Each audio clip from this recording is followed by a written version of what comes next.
Hi friends, నేను మీ Deepika. Welcome to Deepika Kitchen. Hi అండి. ఈరోజు మనం జున్ను ప్రిపేర్ చేసుకుందామండి. జున్ను అంటే ఎవరికి ఇష్టం ఉంటుందో చెప్పండి.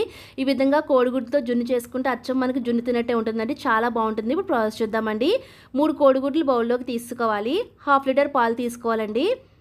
మిక్సీ జార్లోకి 3 కోడిగుడ్లు వేసుకుని ఈ విధంగా మిక్సీ పట్టేసుకోవాలండి. క్రీమీ టెక్స్చర్ వచ్చేంత వరకు మిక్సీ పట్టుకోవాలి. ఈ విధంగా మిక్సీ పట్టేసుకోవాలండి. బౌల్లోకి మనం మిక్సీ పట్టుకున్న కోడిగుడ్లు వేసేసుకుని ఆ తర్వాత 1/2 లీటర్ పాలు వేసుకోవడమేనండి.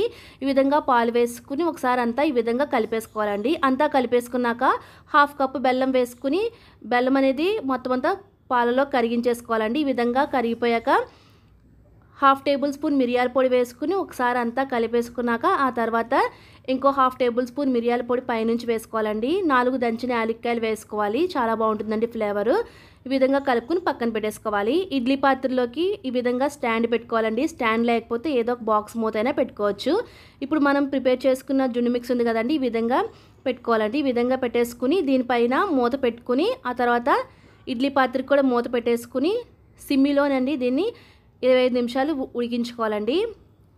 ఈ విధంగా నైఫ్తో గుచ్చితే ఈ విధంగా అంటుకోకుండా వచ్చింది కదండి, మనకు జున్ను అనేది రెడీ అయిపోయింది. పక్కకు తీసేసుకుని చల్లారాక ఫ్రిడ్జ్లో పెట్టుకుంటే జున్ను అనేది రెడీ అయిపోతుందండి. చాలా బాగుంటుంది చల్లగా జున్ను అండి.